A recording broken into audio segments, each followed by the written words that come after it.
దేశంలోనే అతిపెద్ద దాసాంజనేయ విగ్రహ నిర్మాణానికి ఎమ్మెల్యే రాజ్ ఠాకూర్ మఖాన్ సింగ్ దంపతులు శంకుస్థాపన చేశారు. వసంత పంచమి సందర్భంగా 108 అడుగుల దాసాంజనేయ స్వామి విగ్రహాన్ని 8 కోట్ల రూపాయలతో ఏర్పాటు చేయనున్నారు.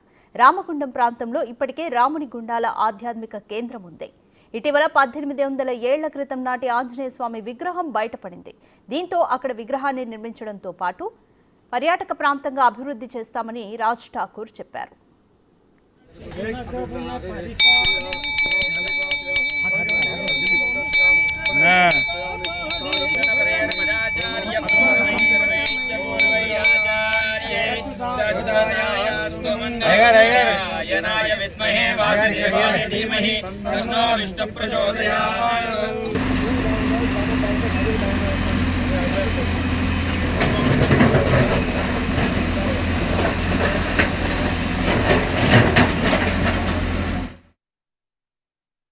రామగుండంలో రాముడు నివసించిన ప్రాంతంగా చరిత్రాత్మకమైనటువంటి ఒక ప్రాంతం రామగుండం. రామగిరి అలా భద్రాచలం మీదుగా శ్రీలంక పోయి సీతమ్మను తీసుకొచ్చినారని, సీతమ్మ అపహరణ ముందు రామగుండంలో నివాసం ఉన్నారని చరిత్ర చెప్తూ వస్తాము.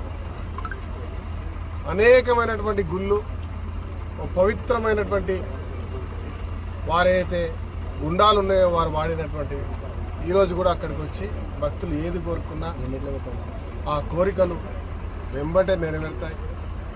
ఇక్కడ వెంకటేశ్వర స్వామి గుడి, త్రిలింగేశ్వరం జనగాం, బుగ్గ రామస్వామి, దగ్గరలో కోటిలింగాల, అటు గుడంగిట్ట, ఇటు కాళేశ్వరం, ఎటు చూసిన మహత్తరమైనటువంటి ఒక శక్తిపీఠంగా ఈ ప్రాంతానికి పేరుంది. రామగుండంలో